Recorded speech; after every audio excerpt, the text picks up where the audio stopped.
할렐루야. 오늘도 예배 자리에 나오신 우리 모든 성도님들을 주의 이름으로 환영하고 또 축복합니다. 오늘은 창세기 37장 1절 이하에 기록되어 있는 말씀을 중심으로 같이 은혜를 나누려고 하는데요. 성경 인물 가운데 요셉이라고 하는 자가 있죠. 이 요셉이라는 자는 창세기 37장부터 50장까지에 나올 정도로 굉장히 많은 스토리와 많은 이야기를 갖고 있는 인물이 바로 요셉입니다. 그래서 요셉에 대한 설교는 한 번의 설교로 끝낼 수가 없어요. 끝내기에는 너무 아쉽기 때문이죠. 그래서 오늘부터 5주 동안 시리즈 설교를 들어가려고 합니다. 그래서 요셉이 많은 환난과 고난을 겪을 때마다 어떤 믿음의 모습을 보여주었었는지, 그리고 우리들은 그 요셉의 모습을 통해 어떤 신앙과 믿음을 가져야 되는지, 이것에 대해 함께 5주 동안 같이 알아보며 은혜를 나누려고 해요. 먼저 제가 표를 하나 준비해 왔는데 다음 표 한번 보여주실 수 있나요? 좀 빼곡하게 적어서 보시기에 재미없으시겠지만 이 야곱의 족보를 보시면 오늘 본문 말씀을 이해하시는데 큰 도움이 되실 것 같아서 만들어 봤습니다. 그래서 보시면 야곱, 요셉의 아버지는 누구였죠? 야곱입니다. 누구라고요? 야곱이죠. 야곱에게는 4명의 아내가 있었습니다. 레아, 빌하, 실바, 그 다음에 마지막이 누구죠? 라헬이죠. 그래서 야곱이 4명의 아내를 통해 얻게 된 아들이 몇 명이었을까요? 12명이었습니다. 12명. 그렇다면 야곱은 이 12명의 아들들 가운데에 누구를 가장 사랑했냐면 3절에 나와 있는데 누구라고 기록되어 있죠? 요셉. 11번째 아들이었던 요셉을 가장 사랑했다는 거예요. 참 이상하죠. 그 당시에는 남자, 이 장남을 선호하던 시대였는데 야곱이 11번째 아들이었던 요셉을 사랑했다는 것이 이해가 안 갈 수 있습니다. 그런데 그 이유가 있었는데 그게 무엇이었냐면 요셉은 자신이 사랑했던 라헬이라는 아내를 통해 얻게 된 아들이었기 때문에 다른 아들들보다 요셉에 대한 마음이 더 컸다는 거예요. 야곱은 4명의 아내가 있었어요. 4명 가운데 2번째 아내였던 라헬이 2번째 아내입니다. 라헬을 통해, 자신이 가장 사랑했던 그 라헬을 통해 얻게 된 아들이 요셉이었기 때문에 야곱은 장남도 다 필요 없었고요. 오로지 11번째 아들이었던 요셉을 가장 사랑했었다는 것이죠. 그래서 3절 중반부를 보시면 야곱이 요셉에게만 어떤 옷을 입혀주게 될까요? 아멘, 감사합니다. 채색 옷을 입혀주게 되죠. 제가 설교할 게 없을 것 같아요. 우리 성도님들 다 잘 알고 계셔서. 이 채색 옷이라는 것은 그 당시에 굉장히 화려했습니다. 그래서 채색 옷에 대해 잠깐 알아보려고 하는데, 첫 번째, 야곱이 요셉에게 채색 옷을 입혀주었다는 것은 어떤 의미냐면, 다음 장 넘겨주세요. 사진 보여주세요. 그 당시에 채색 옷은 소매가 굉장히 길었어요. 그래서 양을 쳤던 요셉에게는 너무나도 불편한 옷이 채색 옷이었다는 거죠. 왜냐하면 양을 쳐야 되는데 소매가 길다 보면 막대기질을 어떻게 하겠습니까? 또 양을 끌고 다녀야 되는데 소매가 더러워지잖아요. 그런 상황 가운데 야곱이 요셉에게만 채색 옷을 입혀주었다는 것은 무엇을 뜻하냐면 평상시에 일을 시켰다는 거예요? 안 시켰다는 거예요? 일을 안 시켰다는 겁니다. 그리고 두 번째로 야곱이 요셉에게 채색 옷을 입혀준 이유, 그 뜻은 무엇이냐면 그 당시에는 각 부족마다, 각 가문마다 이 채색 옷과 같은 옷색을 입을 수 있는 사람이 2명만 있었어요. 한 명은 아버지였습니다. 그 가문을 이끌어갈 족장이라고 하기도 하죠. 나머지 2명은 누구였냐면 후계자였습니다. 아버지가 돌아간 다음 그 아버지의 대를 이어서 가문을 새롭게 이끌어갈 후계자만이 입을 수 있었던 옷이 채색 옷이었다는 거예요. 그렇다면 야곱이 12명의 아들들 가운데 요셉에게 채색 옷을 입혀주었다는 것은 야곱의 마음 가운데에는 누가 후계자였다는 거예요? 그렇죠. 요셉이 후계자로 마음을 먹었었다는 겁니다. 또 세 번째로 우리가 채색 옷을 통해 알아보려고 하는 것이 있는데요. 제가 성경을 해석하면서 참 흥미로운 점을 발견했습니다. 3절 하반절을 보시면 이렇게 기록되어 있어요. 제가 읽어드릴게요. 그를 위하여 채색 옷을 지었더니라고 기록되어 있습니다. 그를 위하여 채색옷을 어떻게 했다고요? 지었더니. 입혔더니가 아니라 지었더니입니다. 히브리어 원어를 해석해 보면 이 지었더니라는 단어는 습관적으로 만들다 이런 뜻이 있더라고요. 습관적으로 만들다. 야곱이 요셉을 위하여 채색 옷을 습관적으로 만들었다는 것은 무엇을 의미하냐면 야곱이 요셉에게 이 채색 옷을 딱 한 벌만 입힌 것이 아니었다는 거예요. 어렸을 때부터 요셉에게는 채색 옷만 입혀가며 소매자락이 날든 아니면 옷이 바래지든 요셉이 채색 옷 입고 뛰어다니다가 옷이 찢어지게 되면 야곱은 계속 어떻게 해줬다는 거예요? 새로운 채색 옷으로 갈아입혀가며 애지중지 키웠다는 것이죠.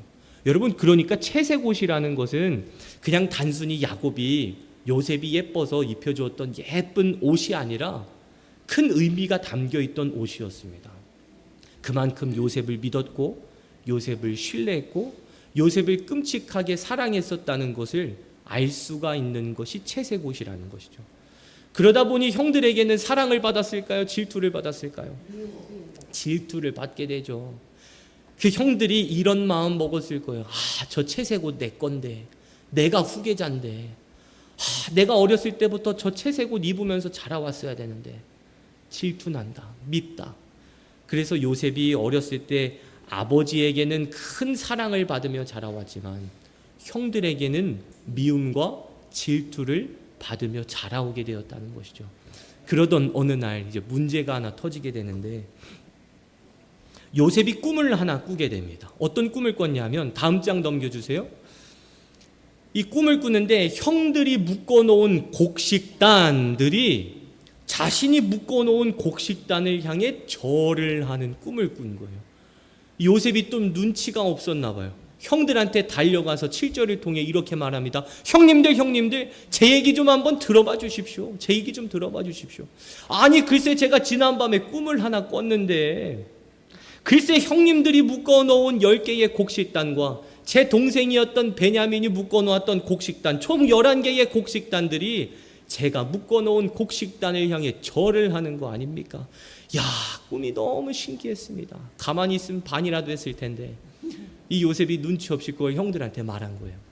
그래서 형들이 8절을 통해 뭐라고 대답하냐면 야, 이 요셉아, 이 버릇없는 녀석아, 너의 곡식단을 향해 우리들의 곡식단이 절을 했다는 건 너가 우리들의 왕이라도 된다는 거냐. 야, 정신 차려라. 어떻게 찬물도 위아래가 있는 법이지 동생이라는 녀석이 형님들한테 와가지고 형들보다 잘 먹고 잘 살겠다고 그런 말을 할 수가 있느냐.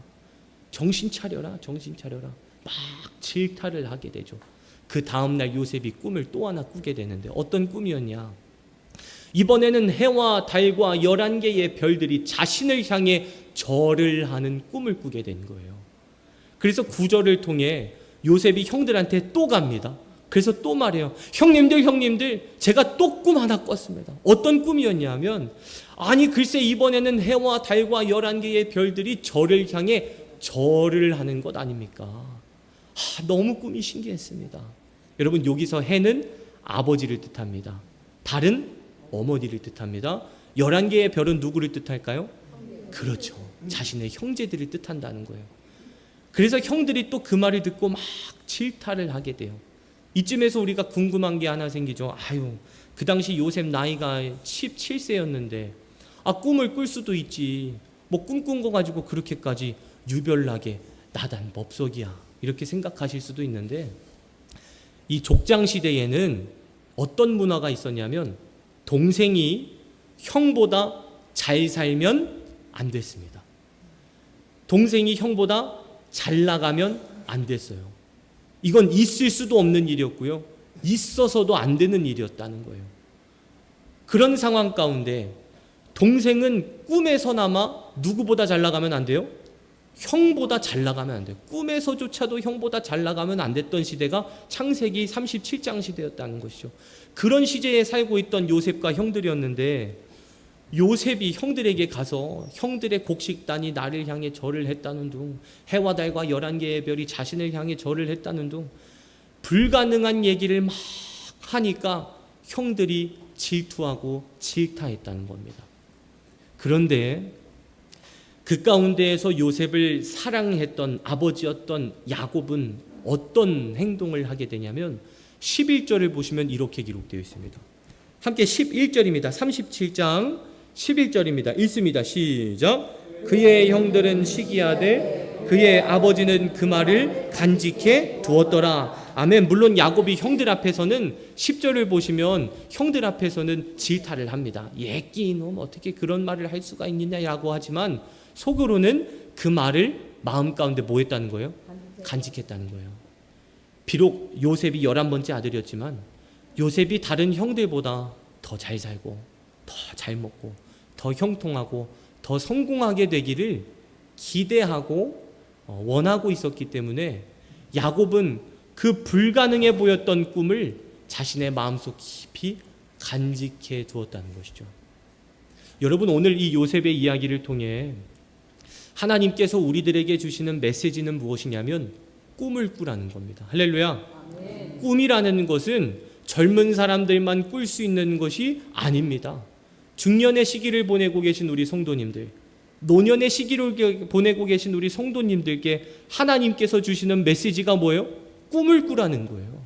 이 당시 야곱의 나이가 108세, 107세였습니다. 그런데도 불구하고 요셉을 사랑했기 때문에 그저 요셉이 잘 됐으면 하는 마음으로 꿈을 품었다는 것이죠. 아유, 안 돼요. 이제 나이 차서 안 돼요. 제가 젊을 적에 날라다녔는데 이제는 나이도 차고 몸도 안 따라주고 마음만 앞서 나가고 계속 깜빡깜빡 하다 보니까 이제는 안 돼요. 이제는 안 돼요. 상황이 뒷받침돼야 제가 꿈을 꾸죠. 이제는 안 돼요. 그냥 하루하루 먹고 사는 게 제 꿈이에요. 이런 마음을 먹고 계신 성도님들 계신다면 오늘 말씀을 하나님의 말씀으로 들으시기를 축원합니다. 꿈을 꾸십시오. 꿈을 꾸십시오. 나의 건강에 대한 꿈을 꾸시든 내 자녀에 대한 꿈을 꾸시든 나의 직장 생활이나 나의 사업장을 위한 꿈을 꾸시든 꿈을 크게 꾸시라는 거예요. 하나님께서는 그 꿈을 듣고 이루어 주실 줄 믿습니다. 본문 말씀에서 나오는 야곱을 다시 한 번 더 보시기 바랍니다. 야곱의 나이는 107세에서 108세였습니다. 100세가 넘었는데도 불구하고 요셉이 터무니없는 꿈을 꿨을 때 나는 형들보다 잘 나갈 거야. 나는 형들보다 성공할 거야. 나는 이 나라의 최고가 될 거야. 그런 터무니없는 꿈을 꾸었을 때 야곱은 어땠습니까? 11절을 보시면 그의 아버지는 그 말을 간직해 두었더라. 마음에 간직했다는 거예요. 저와 여러분들 모두가 꿈을 크게 꾸시기를 축원합니다. 그리고 그 꿈을 이룸으로 인해 각자의 인생 가운데 제2의 전성기를 맞이하시기를 간절히 축복을 드립니다. 저에게도 꿈이 있습니다. 꿈이 많은데요. 그 중에 하나가 뭐냐면 우리 정산면을 복음화시키는 게 제 꿈이에요. 물론 비웃는 사람들도 있겠죠. 야, 말도 안 되는 말 하지 말라고. 꿈은 크게 갖는 겁니다. 저희가 그들에게 복음을 전하지 않으면 누가 그들에게 복음을 전하겠습니까? 그들이 우리를 통해 복음을 듣지 않는다면 누가 그들을 통해 복음을 듣고 천국에 갈 수 있겠습니까? 꿈을 크게 갖는 거죠. 우리 정산면이 복음화되는 데에 우리 정산감리교회가 하나님 앞에 귀히 쓰임받을 줄 믿습니다. 여러분들도 꿈을 크게 가지시라는 거예요. 가족 영혼에 대한 구원, 불신자 가족을 교회로 인도하는 그 구원의 역사, 꿈을 크게 가지십시오. 불가능해 보여도 불가능을 통해서 가능케 하시는 하나님을 바라보시면서 할렐루야, 큰 꿈을 꾸시기를 축원합니다. 사업장과 직장도 동일합니다. 코로나 이후로 경기가 어려워져서 사업도 안 되고 장사도 안 된다 하지요. 하지만 여러분 기억하십시오. 어려운 상황 가운데에서도 하나님께서는 우리와 함께 하신다는 사실입니다. 그 사실을 믿으시면서 큰 꿈을 품으시기를 간절히 축원합니다. 끝으로 오늘 말씀을 통해 하나님께서 우리들에게 주시는 가장 중요한 메시지는 무엇이냐면 자녀를 향한 큰 꿈을 꾸라는 거예요. 자녀가 안 되기를 바라는 성도님들 어디 계시겠습니까? 저도 애를 키우다 보니까 이제 부모님의 마음을 정말 조금 알겠더라고요. 누구보다 잘 되기를 바라는 마음, 그냥 항상 꽃길만 걸었으면 좋겠는 이 마음, 우리 성도님들은 그 간절함이 더 크실 겁니다. 그러면 자녀를 향한 큰 꿈을 꾸시기를 축원합니다. 여러분들의 자제분들이 지금 어떠한 상황 가운데 계신지는 다는 몰라요. 죄송하지만 어려운 상황을 직면하고 계신지, 문제를 해결하고 계신지, 아니면 어떠한 고난과 환난 앞에서 발버둥 치며 두려워하고 있는지 모릅니다. 하지만 여러분, 자녀를 향한 꿈을 꿀 때에 하나님께서 그 꿈을 들으시고 하나님께서 들으신 대로 여러분들의 자제분들의 인생 속에 하나님의 축복과 역사의 기적이 일어날 줄 믿습니다. 한번 따라해 볼까요? 할 수 있다. 하면 된다. 해보자. 내 자녀는 성공할 것이다. 할렐루야. 내 자녀는 형통케 될 것이다. 내 자녀는 대박 터질 것이다. 이번 일을 통해 내 자녀의 인생은 뒤집어지는 역사가 일어날 줄 믿는다. 그 믿음을 가지고 자녀를 향한 큰 꿈을 꾸시기를 축원합니다. 마치 누구처럼요? 야곱처럼요. 나이가 107세, 108세였지만 누구보다 요셉이 잘 됐으면 하는 그 간절한 마음이 있었기 때문에 남들이 비웃었던 그 요셉의 꿈을 자신의 가슴속 깊이 간직해 두었다는 거예요. 우리 모두가 큰 꿈을 꾸기를 간절히 축원합니다. 오늘 말씀 들으시고 그냥 그래 좋은 설교였다, 야 밥 먹으러 가자, 이렇게 하는 게 아니라 정말 결단하셨으면 좋겠어요. 내 자녀를 향한 큰 꿈을 꾸시기를 바랍니다. 지난번에 말씀드렸던 부모의 기도는 자녀의 인생을 뒤집을 수 있는 능력이 있습니다. 한번 따라해 볼까요? 부모님의 기도는 자녀의 인생을 뒤집을 수 있는 능력이 있습니다. 그 능력이 여러분들의 신앙 가운데, 두 손 가운데, 기도하고자 모은 그 손 가운데 있다는 거예요. 그거를 사용하십시오. 누구를 위해서요? 자녀를 위해서 사용하십시오. 부모님을 위해 사용하십시오.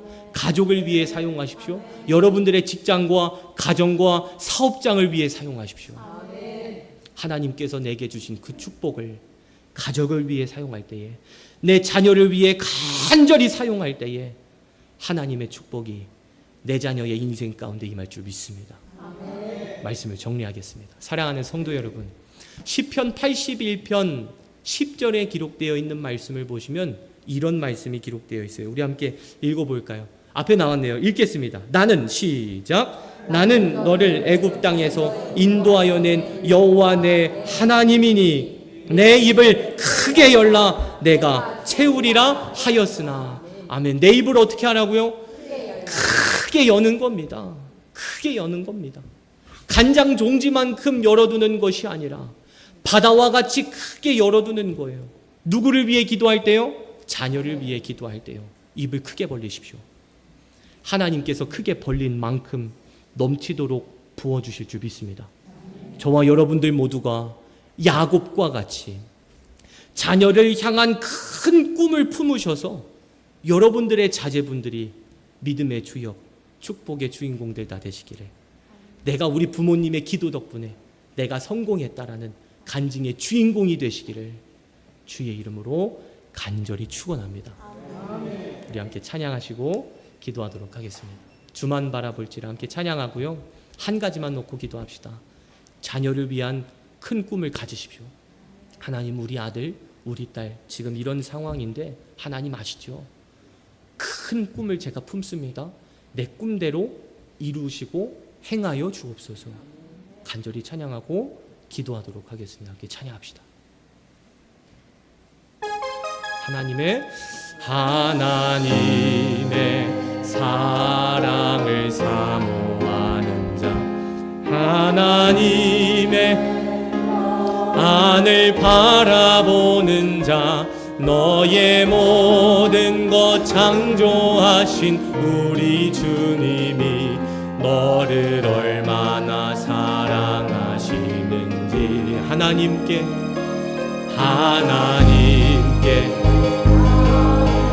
경배하는 자, 하나님의 선하심을 닮아가는 자,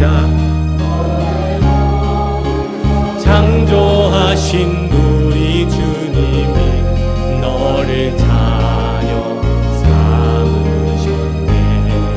아멘. 하나님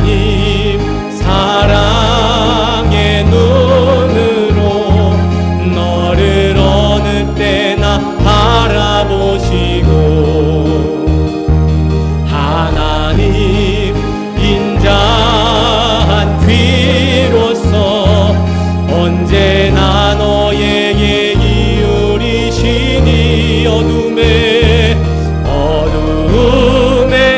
밝은 빛을 비춰주시고 너의 작은 신음에도 응답하시니 너는 어느 곳에 있든지 주를 향하고 주만 바라볼지라. 하나님 사랑의 눈으로 너를 어느 때나 바라보시고 하나님 인자한 귀로서 하나님 인자한 귀로서 언제나 너에게 기울이시니 어둠에 밝은 빛을 비춰주시고 너의 작은 신음에도 응답하시니 너는 어느 곳에 있든지 주를 향하고 주만 바라볼. 마지막으로 하나님 사랑의 눈으로 하나님 사랑의 눈으로 너를 어느 때나 바라보시고 하나님 인자한 귀로서 언제나 너에게 기울이시니 어둠에 밝은 빛을 비춰주시고 너의 작은 신음에도 응답하시니 너는 어느 곳에 있든지 주를 향하고 주만 바라볼지라. 주만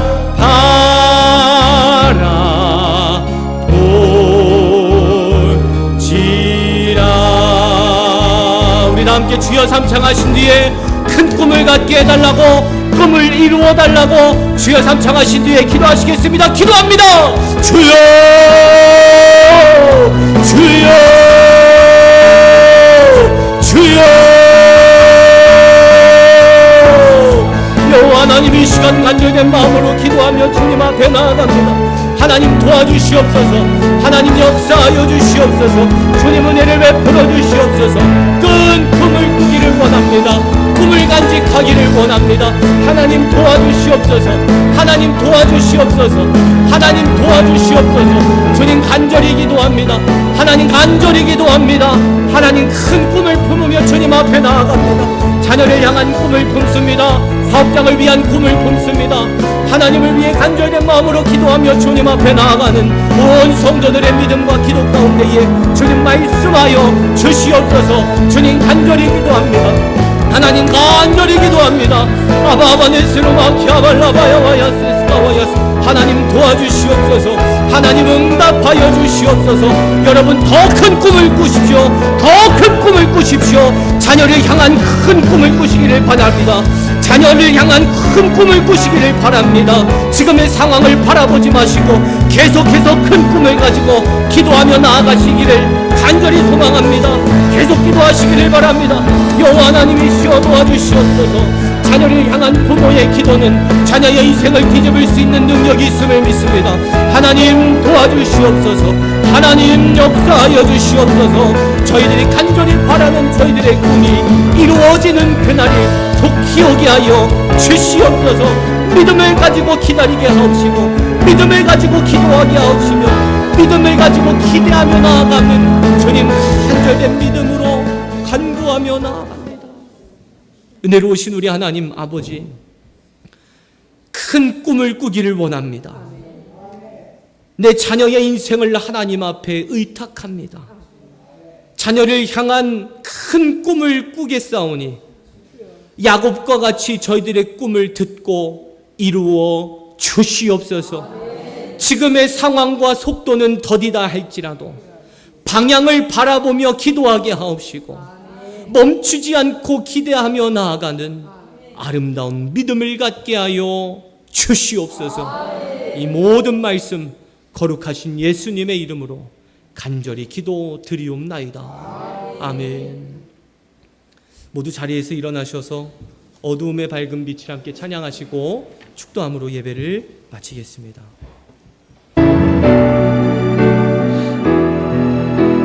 함께 찬양합시다. 어두움의 밝은 빛을, 어두움의 밝은 빛을 비춰주시고 너의 작은 신음에도 응답하시니 너는 어느 곳에 있든지 주를 향하고 주만 바라볼지라.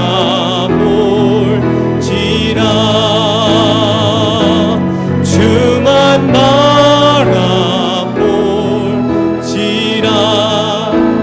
주만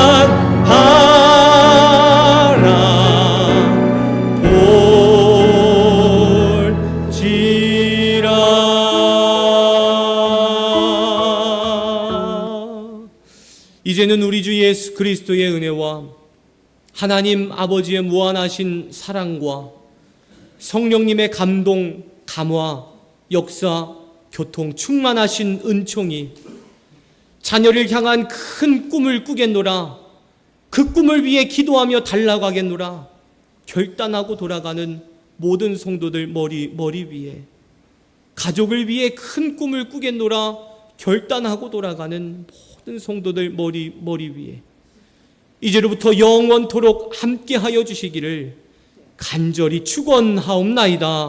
아멘.